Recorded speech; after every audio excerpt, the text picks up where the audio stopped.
हम्म।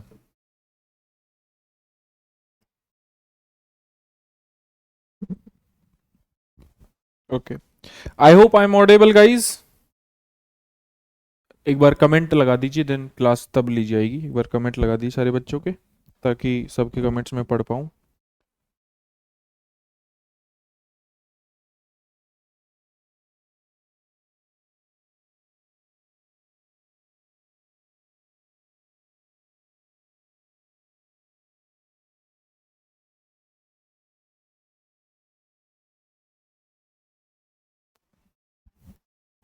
चलिए कमेंट्स हो गया। Okay, hello everyone, a very good evening to all of you. स्वागत है आप सभी का खान ग्लोबल स्टडीज में, और फिर से मेरी वीकली करंट अफेयर की इस क्लास में आप सभी का स्वागत है। कैसे हैं आप सभी? फर्स्ट ऑफ ऑल, कैसे हैं आप सभी? हाँ जी। दर्शन दीजिए। बिल्कुल आ गए हैं, बिल्कुल। चलिए, तो पहला जो टॉपिक है वो आपका किससे संबंधित है? वर्ल्ड बैंक की पॉवर्टी से। मैं आपको बता देता हूं कि जो भी बच्चे मेरे अध्ययन बेस 3.0 में इनरोल हैं, जिनको मैंने ये पढ़ा चुका हूं, उनको क्लास को रिपीट करने की आवश्यकता नहीं है। जो बच्चे नहीं हैं या उस बैच को अफोर्ड नहीं कर पा रहे हैं, ऑफ कोर्स यहां से चीजों को कर सकते हैं। अदरवाइज वो करना चाहें तो चीजों को रिपीट कर देता हूं मैं, यहां पर आप बहुत सारी चीजें आपको सीखने को मिलेंगी।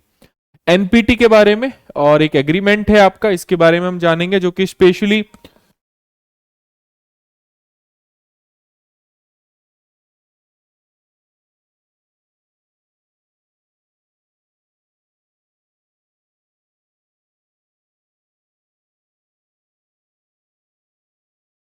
तो यहां पर तीसरा जो आर्टिकल है वो है टारगी गेट से संबंधित। फोर्थ आर्टिकल हम मनरेगा के इशू पे डिस्कस करेंगे। और पांचवा जो आर्टिकल है, हम अल्ट्रा लो अर्थ ऑर्बिट पर हम चर्चा करेंगे। काफी कुछ जानने को मिलेगा आपको। एक बोन चैलेंज है, उस पर भी हम चर्चा करेंगे। तो these are the 6 articles which we are going to discuss in this today's class. इस आज की इस क्लास में हम जिसकी हम चर्चा करेंगे। तो आइए वन बाय वन करके एक एक आर्टिकल को देखते हैं। पहला आर्टिकल, अब थोड़ा सा ध्यान दे लीजिए यहां पर। ठीक है, हो गया सब? बहुत बढ़िया, गुड इवनिंग हो गई सबको, बहुत अच्छी बात है। चलिए, अब फोकस करिए क्लास पर, क्योंकि 6 आर्टिकल हैं, बहुत सारी चीजें हमें पढ़नी है। नहीं सोनू, कोई जरूरत नहीं है। तो हमें ये 6 के 6 आर्टिकल पढ़ने हैं, समय लगेगा। एक एक चीज को मैं रिपीट करूंगा, अच्छे से बताऊंगा, तो फिर से थोड़ा सा ध्यान रखिएगा। और कमेंट में ज्यादा नहीं देखूंगा ऑफ कोर्स, क्योंकि बहुत सारे बैचेस हैं, तो इसलिए थोड़ा पढ़ने पे ध्यान दीजिए। हुआ क्या है कि जो हमारा वर्ल्ड बैंक है, इस वर्ल्ड बैंक ने क्या किया है कि पहले लगभग अगर आप देखेंगे तो गरीबी का जो मापन था, या एक्सट्रीम पॉवर्टी का जो मापन था, वो ये था कि $2.15 प्रतिदिन पर डे के हिसाब से था। अब इसको इन्होंने बढ़ा दिया है लगभग कितने डॉलर से, कि $3 पर डे। $3 पर डे, मतलब कि सिंपल सी बात यह है कि भाई ओवरऑल $3 पर डे जो भी अफोर्ड नहीं कर पा रहा है, वो वी कैन से कि भाई वो एक्सट्रीम पॉवर्टी लाइन में रह रहा है। साथ ही साथ वर्ल्ड बैंक की रिपोर्ट ये कह रही है कि इंडिया में एक्सट्रीम पॉवर्टी समय के साथ क्या हो गई है, कम हो गई है। मतलब बहुत अत्यधिक गरीबी, बहुत ज्यादा गरीबी जो है वो क्या हो गई है, कम हो गई है। ठीक है, तो यहां पर ये डेटा है जो इन्होंने ओवरऑल चेंज किया है। जैसे मैं यहां पर आपको बताऊंगा, अभी देखो, गरीबी एक गुनी चक्र के माध्यम से समझते हैं। मैं इसको हमेशा एक विशियस साइकिल कहता हूं, हिंदी में से गुनी चक्र कहते हैं। क्या कहते हैं? एक गुनी चक्र के माध्यम से समझता हूं, समझाता हूं। गुनी चक्र का मतलब क्या है? मतलब यह है कि भैया ओवरऑल एक चीज दूसरी चीज पर इंपैक्ट डालती है, और उस इंपैक्ट की वजह से वो नुकसान होता है, या वो पॉजिटिव चीज होती है। ठीक है, जैसे यहां पर अगर किसी का लो इकोनॉमिक ग्रोथ है, किसी भी देश का, मतलब आर्थिक वृद्धि जो है किसी भी देश की अगर कम है, किसी भी देश की आर्थिक वृद्धि काफी कम है मान लीजिए, तो यहां पर इसका मतलब है कि आय भी बहुत कम है। आय भी बहुत कम है, मतलब किसी देश की अगर लो इकोनॉमिक ग्रोथ है, तो इसका मतलब यह होगा कि वहां इनकम भी क्या होगी, बहुत लो होगी। इनकम भी क्या होगी, लो होगी। ठीक है, ठीक है, समझ गए मेरी बात? ठीक है, इसके बाद अगर लो इनकम है लोगों की, इसका मतलब कि जो उनके पास सेविंग है, यानी कि जो लोग अपने पास कुछ बचत करते हैं, वो बचत भी क्या होगी, कम होगी। कम होगी कि नहीं होगी? और जब बचत कम होगी तो कोई देश निवेश कर पाएगा क्या? कर पाएगा क्या? नहीं कर पाएगा। और इससे होगा क्या? अगेन लो इकोनॉमिक ग्रोथ होगी और गरीबी के कुचक्र में लोग फंसेंगे, है ना। इसके बाद अगर मैं बात करूं तो यहां पर अगर किसी लोगों में अगर आप देखोगे तो लो लेवल का एजुकेशन है जिन लोगों में, जिन लोगों की हेल्थ खराब रहती है, वो गरीबी के चक्कर में रहते हैं कि नहीं रहते हैं? अगर वो ऐसा है तो यहां पर ह्यूमन कैपिटल यानी कि मानव पूंजी बहुत कम होगी। मानव पूंजी क्या होगी? बहुत ज्यादा कम होगी। और जब अगर मानव पूंजी है कम है, इसका मतलब प्रोडक्टिविटी बहुत ज्यादा कम है। प्रोडक्टिविटी बहुत ज्यादा कम है, यानी कि उस व्यक्ति की जिसका हेल्थ अच्छा नहीं है, जिसका एजुकेशन अच्छा नहीं है, जो कि मानव पूंजी में बहुत ही कम स्तर पर आ रहा है, तो क्या वो व्यक्ति उत्पादक होगा देश के लिए? दो टाइप के लोग होते हैं, एक देश पे बोझ होते हैं और एक देश के लिए उत्पादक होते हैं। उत्पादक मतलब हम यंग जनरेशन है, we are young generation, you are young generation, like I am young generation, you are all are young generation, so we are the basically capital, human capital for our country. और हम अपने देश में कुछ addition करेंगे, अर्थव्यवस्था में हो, प्रशासन संभालना हो, कुछ इनोवेशन हो, कोई बिजनेस हो, सब चीजें हम करेंगे यहां पर। तो वी कैन से कि हमें क्या करना है कि डेवलपमेंट किस आधार पर होती है? हेल्थ, एजुकेशन अच्छा होगा तभी एक ह्यूमन कैपिटल अच्छा होगा, और जब एक ह्यूमन कैपिटल अच्छा होगा तो उसकी प्रोडक्टिविटी हाई होगी, स्किल्ड वो पर्सन होगा, एंड देन इनकम वो ज्यादा से ज्यादा पैसे कमाएगा, वी कैन से। ठीक है, समझ गए मेरी बात? तो ये वाली बात आपको याद रखनी है। ठीक है, तो भारत में आइए गरीबी के बारे में जानते हैं। भारत में अगर गरीबी की हम बात करें तो 2011-12 में लगभग अत्यधिक जो गरीबी थी वो लगभग 27% के करीब थी। ठीक है, 27% के करीब। और अब देखिए कि पिछले एक दशक में, पिछले एक दशक में कह सकता हूं, मैं आराम से कह सकता हूं इस बात को कि पिछले एक दशक में ये गरीबी लगभग लगभग कितने परसेंट पर रह गई है? 5.3% पर। मैं नहीं कह रहा हूं, ये वर्ल्ड बैंक कह रहा है। मैं नहीं कह रहा हूं, ये वर्ल्ड बैंक कह रहा है, विश्व बैंक कह रहा है। कौन कह रहा है? विश्व बैंक कह रहा है। ठीक है, इसके बाद 2011-12 में 34.44 करोड़ों से लोग घटकर लगभग 7 से 7.5 करोड़ जो है गरीबों की जो जनसंख्या है वो भारत में लगभग 7.5 करोड़ लोगों की हो गई है। हालांकि मैं मानता हूं कि ये डेटा कहीं ना कहीं बहुत ज्यादा कम है। मैं क्यों मानता हूं? क्योंकि कोविड में मैंने ये देखा, कोविड-19 में मैंने देखा कि सरकार ने 80 करोड़ लोगों को भोजन बांटा। अगर सरकार 80 करोड़ लोगों को भोजन बांट रही है, अगर सरकार 80 करोड़ लोगों को भोजन बांट रही है, तो इसका मतलब ये है कि ये लोग भोजन अफोर्ड नहीं कर पा रहे हैं उस टाइम। इसका मतलब ये लोग गरीब हैं, है ना। बट ये कह रहे हैं 27 करोड़ लोग गरीबी से बाहर निकले। मैं नहीं कह रहा हूं, वर्ल्ड बैंक कह रहा है। 2024 में लगभग 5.44% भारतीय लगभग प्रतिदिन जो है $3 से कम में जीवन यापन कर रहे हैं। मतलब इतने परसेंट लोग हैं जो बहुत ज्यादा एक्सट्रीम पॉवर्टी में रहते हैं, और एक्सट्रीम पॉवर्टी लगभग 5.5 करोड़ के अराउंड है। मतलब जिनके पास अपना भोजन, कपड़ा, मकान, रोटी खाने का नहीं पता है कि शाम को रोटी मिलेगी कि नहीं मिलेगी, इस टाइप के लोग हैं। ठीक है, एक बहुआयामी गरीबी। अच्छा, गरीबी केवल ऐसी नहीं होती है कि पैसे की गरीबी है, सामाजिक गरीबी भी होती है, आर्थिक गरीबी भी होती है। गरीबी के बहुत सारे रूप हैं। मान लो स्वच्छता आपको नहीं मिल रही तो भी आप गरीब हैं। आपको भाई सैनिटेशन नहीं अच्छे से मिल रहा तो गरीब हैं। अगर आपको एलपीजी पर खाना नहीं मिल रहा, जो मेन सरकार ने स्कीम चला रखी, तो भी आप गरीब हैं। अलग अलग, केवल ये गरीबी नहीं होती है कि भाई आपकी यहां पर आप पैसे नहीं है तो गरीब हो गए, नहीं। पैसा सबसे बड़ा फैक्टर है गरीबी में। नीति आयोग के अनुसार बहुआयामी गरीबी 2005-6 में 55% थी। 2019 से 21 के बीच लगभग कितनी हो गई है? 15% के करीब हो गई है। तो मतलब एक दशक में काफी कमी आई है। एक होता है गिनी गुणांक। गिनी गुणांक, गिनी गुणांक में अगर आप देखोगे तो ऐसा मानता 2022 में घटकर कितनी रह गई है? 25.5, मतलब 25.5%। ये डेटा काम आएगा आपको, ये डेटा काम आएगा आपको, है ना। तो ये गरीबी जो घटकर रह गई है 25.5, यहां पर थोड़ा कम रहा है मामला। ठीक है, असमानता थोड़ी कम हुई है भारत में। इसका मतलब यह है कि आज भी लोगों का पैसा जो है वो ज्यादातर लोगों के हाथ में, कुछ ही लोगों के हाथ में कंसंट्रेटेड है। यह आंकड़ा उपभोग व्यय पर आधारित है, आमतौर पर आय आधारित आंकड़ों से कम होता है। तो ये वाली बात हमें समझनी है। गरीबी के प्रकार क्या है? जैसे मैं ये कह रहा हूं कि कोई लोग जो है ये एब्सोल्यूट गरीब है। दो टाइप की गरीबी है। मान लो कोई एब्सोल्यूट गरीब है, एक्सोल्यूट पोवर्टी है।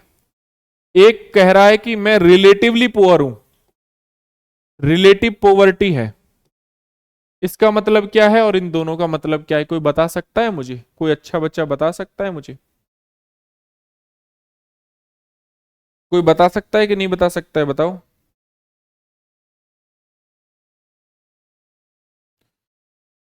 बताइए।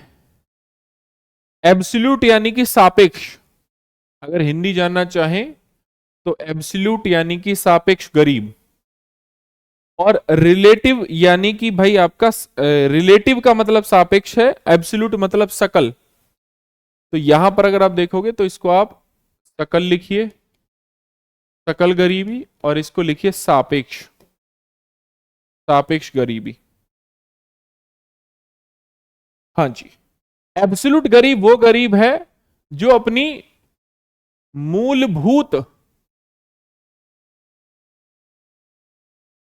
आवश्यकताओं को पूरा नहीं कर रहा है, पूर्ण नहीं कर रहा है, वो है एब्सोल्यूट गरीब। रिलेटिव गरीब वो गरीब है, रिलेटिव गरीब वो गरीब है जो कि जैसे देश की औसत आय, औसत खर्च से कम खर्च अगर किसी का है, कम खर्च मान लो अगर है, तो हम कह देते हैं वो रिलेटिवली गरीब है। ठीक है, औसत खर्च से कम होता है। देश के खर्च के औसत खर्च से क्या होता है? कम खर्च होता है, कम पैसा वो उसके पास है, तो हम कह देते हैं कि वो रिलेटिवली गरीब है। तो सापेक्ष रूप से उसको गरीब माना जाता है, याद रखिएगा। सापेक्ष रूप से उसको क्या करा जा सकता है? गरीबी मान सकता है। ठीक है। हाँ जी, देखो औसत मान लो कि हमारे देश में 140 करोड़ों बहनों भाइयों हैं। ठीक है, और 140 करोड़ों बहनों भाइयों, हर कोई कोई औसत रूप से मान लो 1,000 रुपए कमा रहा है। ठीक है, तो किसी के पास उसका जो एक आंकड़ा है कि महीने में अगर वो 1,000 रुपए से भी कम चल रहा है मामला, तो वो रिलेटिवली गरीब है। ठीक है, बिल्कुल। दूसरा आर्टिकल बहुत ही शानदार आर्टिकल है, मैं आपको बता देता हूं यहां पर। एक आपने इंटरनेशनल एटॉमिक एनर्जी एजेंसी के बारे में सुना है कि नहीं सुना है? इसने पहली बार, सुन लेना गौर से, इसने पहली बार 2015 के बाद ईरान पर यह इल्जाम लगाया है, या ईरान के खिलाफ यह प्रस्ताव लेके आई है कि यह क्या कर रहा है कि ईरान न्यूक्लियर को इनरिचमेंट ज्यादा कर रहा है। लेकिन उससे पहले कभी भी इल्जाम नहीं लगाया था। ट्रंप के टाइम भी IAEA ने वहां पर क्या किया था? अपनी एजेंसी लेके गए, एजेंसी के लोग गए, स्क्रूटनी करी, लेकिन कुछ नहीं मिला। लेकिन पहली बार 2015 के बाद ईरान पर इन्होंने इल्जाम लगाया कि न्यूक्लियर इनरिचमेंट ज्यादा कर रहे हो आप। ठीक है, न्यूक्लियर इनरिचमेंट ज्यादा कर रहे हो आप। और कौन कौन सी लोकेशंस हैं? फोर्दो, नतांज, इस्फहान करके ये 3 लोकेशन है जहां पर आप न्यूक्लियर इनरिचमेंट ज्यादा कर रहे हो। इस बात का प्रस्ताव लेके आया है यूनाइटेड नेशन में IAEA। ठीक है, क्योंकि there is a tension going on between Israel and Iran, है ना। सो IAEA जो है कि बोर्ड ऑफ गवर्नर्स ने एक प्रस्ताव पारित किया है कि ईरान परमाणु अप्रसार समझौते का उल्लंघन कर रहा है, परमाणु अप्रसार संधि का उल्लंघन कर रहा है, यानी कि NPT का उल्लंघन कर रहा है। जबकि ईरान के साथ अन्य लोगों ने पहले ही एक एग्रीमेंट साइन किया हुआ है, वो है जकोपा, कहता हूं मैं तो इसको हमेशा जकोपा, ताकि याद रह जाए, ताकि याद रह जाए। ठीक है, तो ईरान ने ये समझौता किया। जैसे ईरान एक्चुअली हुआ क्या था कि अमेरिका और ईरान के रिश्ते बहुत ज्यादा खराब हो गए। इधर ट्रंप भाई थे अपने, और ट्रंप भाई हैं अपने पगले राजा। अब ये जो पगले राजा थे, इन्होंने क्या किया कि ये इल्जाम बार बार ईरान पर लगाना शुरू किया कि देखो आप ना न्यूक्लियर बॉम्ब बना रहे हो, आप ना न्यूक्लियर बॉम्ब बना रहे हो। ये सब हुआ, ठीक है। आप क्या कर रहे हो, न्यूक्लियर बॉम्ब बना रहे हो, न्यूक्लियर बॉम्ब बना रहे हो। तो आईईए जांच करने गया उसकी, आईएईए जांच करने गया उसकी, लेकिन उसको कुछ नहीं मिला वहां पर न्यूक्लियर इंस्ट्रूमेंट के नाम पर। और ईरान कहता था कि जो हमारे पास यूरेनियम है हम उसको एनर्जी के लिए यूज कर रहे हैं, तो ऐसा कहता था वो, लेकिन ऐसा नहीं हुआ फिर। अब इन्होंने क्या करा कि जितने भी परमानेंट मेंबर्स हैं यूनाइटेड नेशन की बॉडी में, और ईरान ने मिलकर एक एग्रीमेंट साइन किया जकोपा करके, ईरान परमाणु समझौता। और यहां पर ये 2015 में समझौता हुआ, और इसमें क्या हुआ कि ईरान के परमाणु कार्यक्रम पर नियंत्रण रखा जाएगा और उसे उसे उसके बदले में उससे आर्थिक प्रतिबंध हटा दिए जाएंगे। आर्थिक प्रतिबंध हटा दिए जाएंगे। अल उदीद कतर का है मोना। यूरेनियम समृद्धि की अधिकतम सीमा इन्होंने कितनी रखी, 3.67%। सीमित मात्रा में सेंट्रीफ्यूज उपयोग रखे। आईएईए लगातार आपके इन लोकेशंस का निरीक्षण कर सकता है, तभी 2015 में ये लोग गए थे वहां पर। इसके बाद अमेरिका ने 2018 में ट्रंप सरकार के दौरान समझौते से एक तरफा रूप से अलग हट गए और ईरान पर लगा दिया प्रतिबंध, ठीक है। और यहीं से ही ईरान ने इस समझौते का उल्लंघन करना शुरू करा, जिसकी वजह से उन्होंने शांति से आराम आराम से धीरे धीरे न्यूक्लियर के इनरिचमेंट को बढ़ावा दिया। क्या क्या इन्होंने, न्यूक्लियर इनरिचमेंट को बढ़ावा दिया।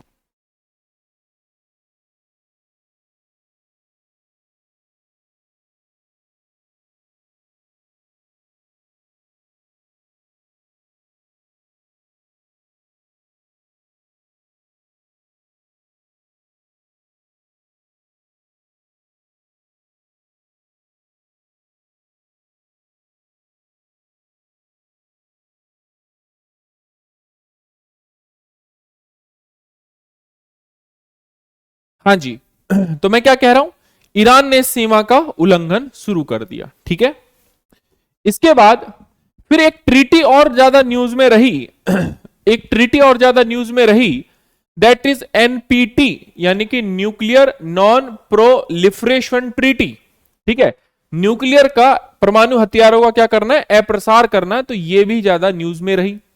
अब होता क्या है कि इस ट्रीटी, ये जो ट्रीटी है ये पूरी तरीके से भेदभाव वाली ट्रीटी है।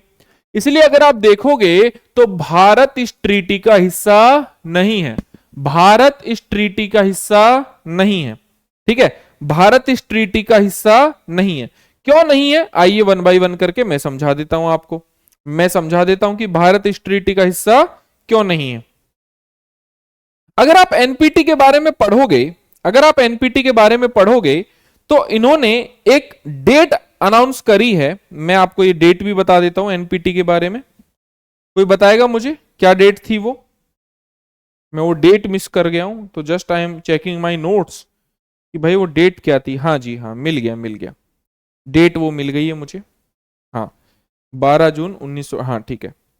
चलिए मैं बता देता हूं, हुआ क्या है कि 12 जून 1968 को यूनाइटेड नेशन जनरल असेंबली की बैठक में एक ट्रीटी साइन होती है, that is non nuclear non proliferation treaty. और इस ट्रीटी में अगर आप देखोगे तो यहां पर इसको इसको जो बेसिकली 1970 में 5 मार्च 1970 को ये क्या आई है, फोर्स में आई है। कैसे आई है, फोर्स में आई है। 5 मार्च 1970 को क्या आई है, फोर्स में आई है।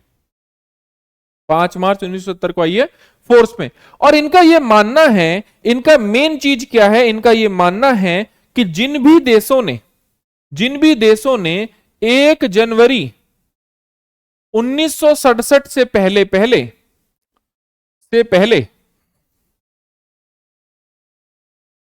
परमाणु परीक्षण किया है या परमाणु देश अपने आप को घोषित किया है, उन्हीं देशों को हम क्या मानेंगे, परमाणु देश मानेंगे। क्या मानेंगे, परमाणु देश मानेंगे 1 जनवरी 1967 से पहले। जबकि भारत का 13 या 14 मई 13 मई लगभग आप देखेंगे तो 1998 के बाद ये सारी चीजें हुई हैं। भारत का जो पोखरण का टेस्ट हुआ है, ये भारत ने जो स्माइलिंग बुद्धा किया है, ये तो बहुत बाद में किया है। तो इनके अकॉर्डिंग तो हम न्यूक्लियर कंट्री है ही नहीं, इनके अकॉर्डिंग तो हम न्यूक्लियर कंट्री है ही नहीं। तो भारत ने बोला ये जो ट्रीटी है पूरी तरीके से भेदभाव वाली है। आप लोग डेवलप्ड कंट्रीज मिलके आप कह रहे हो कि हम न्यूक्लियर हथियार का प्रसार करेंगे, आप कह रहे हो कि हम निशस्त्रीकरण करेंगे, न्यूक्लियर हथियारों का क्या करेंगे, निशस्त्रीकरण करेंगे, मतलब हथियारों के प्रसार को रोकेंगे। तो बिल्कुल सही बात है, बिल्कुल रोकिए, किसने मना किया है, बिल्कुल रोकिए, किसने मना किया है। लेकिन पहले आप निशस्त्रीकरण करिए, उसके बाद हम करेंगे।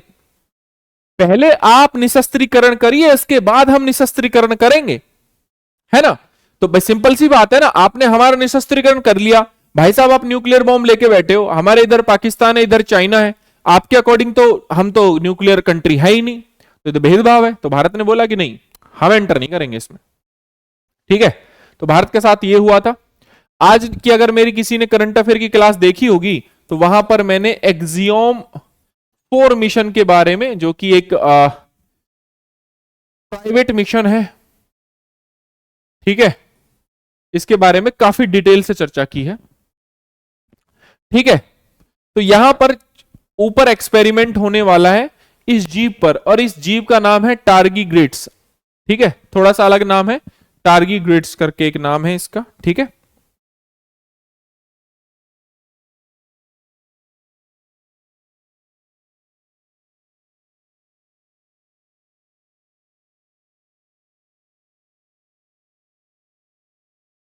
तो यहां पर क्या है कि इस टारगीग्रेड्स के बारे में चर्चाएं होंगी, बिल्कुल। कैप्टन शुभांशु शुक्ला के बारे में बिल्कुल आपने सही कहा।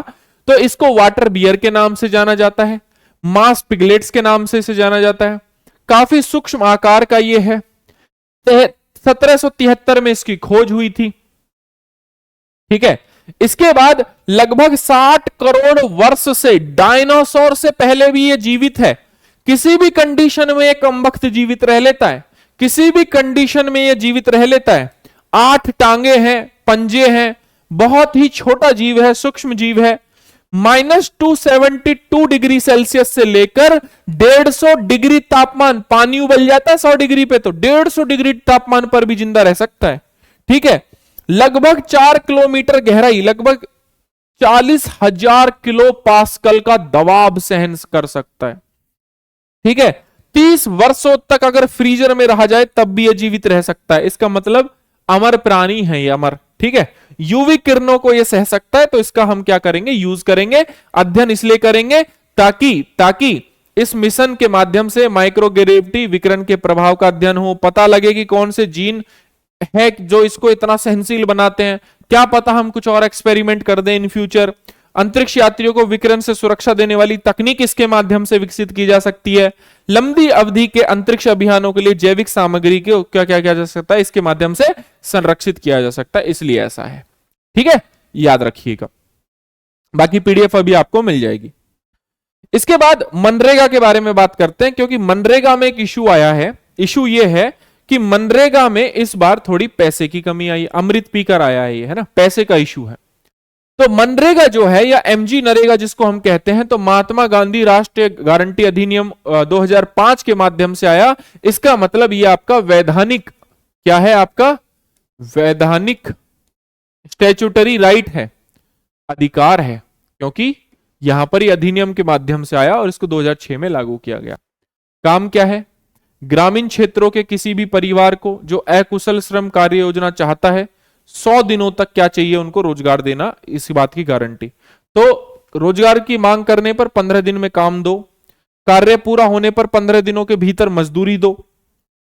1/3 लाभार्थी महिलाएं होनी चाहिए, 1/3 लाभार्थी महिलाएं होनी चाहिए। योजना का क्रियान्वयन ग्राम पंचायत करेंगी।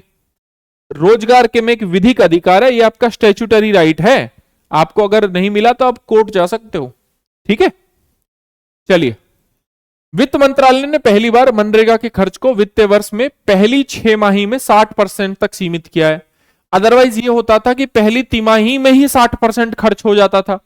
अब इन्होंने थोड़ा इसको बढ़ाया है, ठीक है।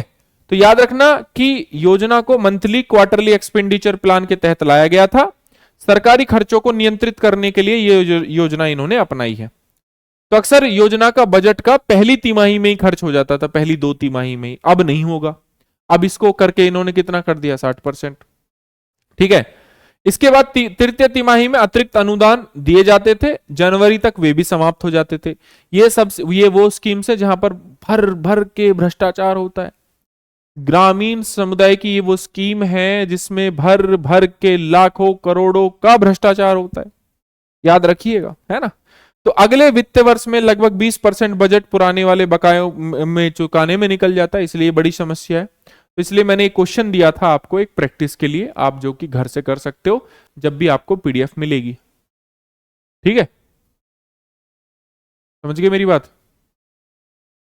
चलिए अल्ट्रा लो अर्थ ऑर्बिट की बात करते हैं।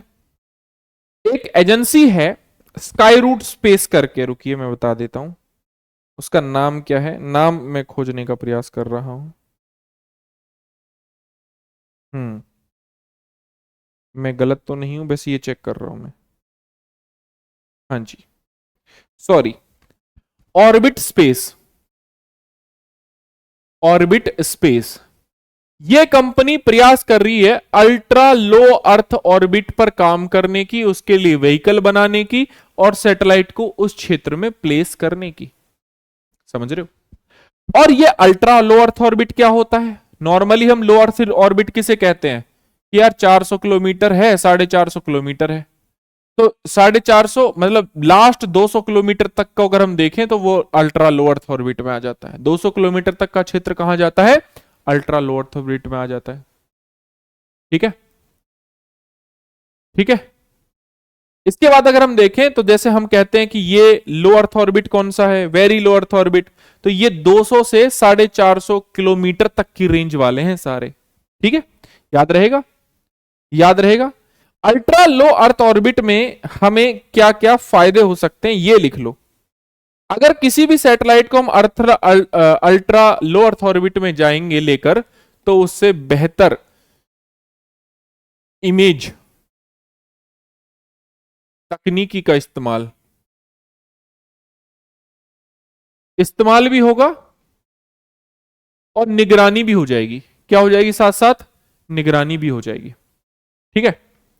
इसके बाद नीचे अगर सैटेलाइट्स को लॉन्च करेंगे कम हाइट पे, तो कम संचार विलंब होगा, कम संचार विलंब होगा, कम संचार विलंब होगा, ठीक है। उसके बाद स्पेस में कचरा कम होगा, यस और नो, कचरा कम होगा। सैटेलाइट यानी कि उपग्रह टकराने का खतरा कम होगा, टकराने का खतरा कम, क्या होगा, कम होगा, वी कैन से। इसके अलावा यहां पर अगर आप देखोगे तो इन पर कम विकिरण जोखिम होगा, वरना ऊपर सैटेलाइट रहती है तो अल्ट्रावायलेट रेज उनको खराब कर सकती है, तो यहां पर कम विकिरण जोखिम भी होगा। तो दीज आर द बेनिफिट, याद रखिएगा, ठीक है। बिल्कुल सारे लोग अच्छे से जानते हैं। और कितने लोग मेरे अध्ययन बैच में इनरोल है, कोई बताएगा मुझे। चलिए लास्ट आर्टिकल की चर्चा करते हैं। ये जो आर्टिकल है, यस, ये जो आर्टिकल है ये बात कर रहा है आपके यूनाइटेड नेशन के हाल ही में। एक्चुअली क्या है कि हर बार हर जून में, है ना, हर वर्ष जून में एक मीटिंग होती है सब्सिडरी बॉडीज की, यूएन के, यूएनएफ ट्रिपल सी के, यूएनएफ ट्रिपल सी के जो सब्सिडरीज बॉडीज हैं, सब्सिडरी बॉडीज हैं, यानी कि हिंदी में कहते हैं इनको सहायक निकाय। इसमें हर साल, हर वर्ष एक बैठक होती है इनकी, ठीक है। और वो बैठक कहां हुई है इस बार, बोन। बोन कहां पर है, जर्मनी में। बोन कहां पर है, जर्मनी में। कहां पर है, जर्मनी में, ठीक है। यहां पर ये मीटिंग हुई है। और अगेन अगेन अगेन इनका टारगेट क्या था कि जो नेक्स्ट कॉन्फ्रेंस ऑफ पार्टी होगी, कॉन्फ्रेंस ऑफ पार्टी 30 जो होगी, उसका क्या होना है, उसमें क्या टारगेट्स हैं, बहुत सारी चीजें हम यहाँ पर देखने वाले हैं। ठीक है, तो ये बैठक जो है हर वर्ष जून के माह में आयोजित की जाती है।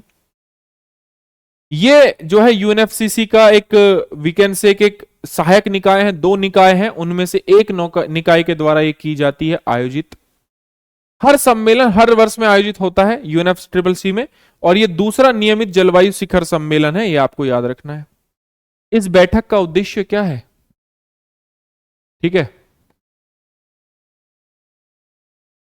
भुलाई ज्योति कह रही है अध्ययन बैच के लिए पतिदेव पैसा नहीं दे रहे हैं, तो ऐसा करो एक दिन खाना मत दो पतिदेव को, फिर वो बोलेगा कि खाना तो नेसेसरी है ना, खाना तो नेसेसरी है, तो उससे बोलना कि जैसे तुम्हारे लिए खाना नेसेसरी है ना, ऐसे पढ़ाई मेरे लिए नेसेसरी है। ठीक है, तो अगर खाना चाहिए तो पढ़ाई करवाओ। ठीक है, एक दिन करके देखो, अगले दिन दे देगा पैसे। ठीक है, समझिए मेरी बात। और पति देव को अगर तुम नहीं मना पा रहे हो तो फिर तो गलत बात है। सर डंडा घुमाओ, है ना, तुरंत मान जाएगा। ठीक है, समझ गए। मेरी वीडियो मत दिखाना उसे, वरना वो बोलेगा कि देखो सर कैसा सिखा रहे हैं। चलो, कॉन्फ्रेंस ऑफ पार्टी के लिए एक एजेंडा तय करना, ये इनका काम है। ठीक है, पिछले कॉन्फ्रेंस ऑफ पार्टी के लिए लिए गए निर्णयों का क्रियान्वयन की समीक्षा करना, ये इनका काम है। जलवायु वार्ताओं के तकनीक और वैज्ञानिक पहलुओं पर चर्चा करना। विकासशील देशों को वित्तीय और तकनीकी सहायता से जुड़ी बातचीत को आगे बढ़ाना, ये इस पूरी बैठक का उद्देश्य ये था।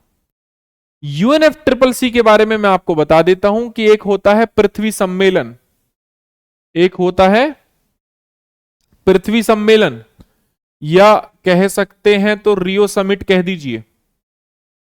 इस रियो समिट में यहां पर 3 ऑर्गेनाइजेशन जन्म लेती हैं एक बार, यूएनएफसीसी, यूएनसीसीडी और सीबीडी। हम बात कर रहे हैं इस ऑर्गेनाइजेशन की, तीनों सेम डेट पे बनती हैं, तीनों से डेट पे बनी है। ठीक है, यूएनएफसीसी की 2 स्थायी सहायक निकाय हैं। पहला है एसबीआई, यानी कि subsidiary body for implementation.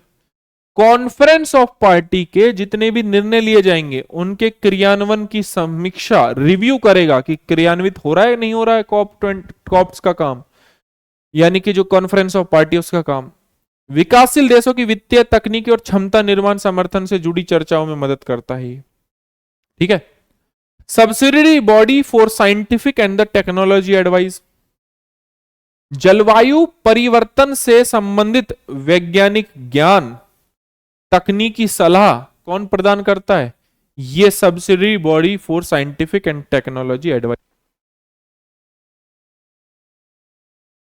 Last क्या था? लास्ट था यूएनसीबीडी। ठीक है, यह आईपीसीसी और कॉन्फ्रेंस ऑफ पार्टी के प्रतिनिधियों के बीच कड़ी के रूप में कार्य करता है। So again a very very important, लिख लेना इसको कहीं। ठीक है, याद रहेगा। तो इस वर्ष की चर्चा क्या है? वैश्विक अनुकूलन लक्ष्य, पहली बार पेरिस समझौते को मान्यता दी थी। 1.5 डिग्री सेल्सियस के नीचे तापमान बनाए रखना है, उसके लिए हमने क्या किया है? कोई ठोस ढांचा COP28 में नहीं बन पाया है, ना COP29 में बन पाया, उसकी बात हम करेंगे। COP28 में रूपरेखा अपनाई गई जिसका उद्देश्य है कि जलवायु अनुकूलन प्रयास हम करेंगे, नापने और लक्षित करने का तरीका तय करना है। तो इस वर्ष की प्रमुख चर्चा ये होने वाली है। COP30 होगा अब तो, COP30 होगा अब तो। ठीक है, चलिए थोड़ा बहुत अब हम यूएनएफसीसी के बारे में जान लेते हैं। अंतरराष्ट्रीय समझौता है, 1992 में लागू हुआ, 1992 में आया, लागू बाद में हुआ। भारत इसका सदस्य है, भारत इसका सदस्य है। ठीक है, याद रखिएगा, भारत इसका सदस्य है। ठीक है, 1992 में अंतरराष्ट्रीय समझौता अपनाया गया है। इसके 2 फेमस समझौते हैं, जो कि याद रखने हैं आपको। एक समझौता है जिसके ऊपर यूपीएससी ने सवाल पूछा है, एक है पेरिस समझौता और एक है क्योटो प्रोटोकॉल। क्योटो प्रोटोकॉल, ठीक है, क्योटो प्रोटोकॉल, ठीक है। ये आपको समझना है, ये आपको देखना है, ये आप जरूर देखिएगा इसके बारे में, ठीक है। समझ गए मेरी बात। एक मैंने आपको बोन चैलेंज के बारे में भी बताया था, आइए उसके बारे में भी थोड़ी चर्चा कर ही लेता हूं मैं आपसे कि बोन चैलेंज है क्या, ठीक है। बोन चैलेंज है क्या, ठीक है। अब बोन चैलेंज की अगर मैं बात करूंगा तो बोन तो जर्मनी में है। ये डेजर्टिफिकेशन यानी कि मरुस्थलीकरण को रोकने के लिए है, को रोकने के लिए है। यहां पर यह है, विश्व ने यह टारगेट बनाया है कि 2020 तक 15 करोड़ हेक्टेयर भूमि 15 करोड़ हेक्टेयर भूमि को संरक्षित करना है और 2030 तक 35 करोड़ हेक्टेयर भूमि को क्या करना है, संरक्षित करना है। ये टारगेट है, ये टारगेट है, ये टारगेट है बोन चैलेंज का, बोन चैलेंज का। भारत का क्या टारगेट है ये बताना। भारत का टारगेट है 8 मिलियन हेक्टेयर भूमि संरक्षित करनी है बाय 2020। एडिशनल 2030 तक कितना करना है, 13 मिलियन हेक्टेयर। या अपोजिट है थोड़ा, सॉरी, यहां पर 13 आएगा, यहां पर 8 आएगा, ठीक है। ये है और कुछ नहीं है, ठीक है। ये है बोन चैलेंज इंडिया का रूप, ठीक है। तो ये जो 6 के 6 आर्टिकल हैं, अभी थोड़ी देर में आपको इसका पीडीएफ जो है वो मिल जाएगा। इसका पीडीएफ जो है वो आपको बहुत जल्दी मिल जाएगा। 6 के 6 जो आर्टिकल है वो हमने डिस्कस किए, होप अच्छे से समझ में आए होंगे। जिसने केवल और केवल देखा है ना, सिर्फ अच्छे से देखा है वीडियो को, तो भी समझ में आ जाएगा। ये तो रिपीटेशन है आप लोगों के लिए, है ना। चलिए, thank you so much everyone, मिलते हैं कल वाली क्लासेस में। Thank you.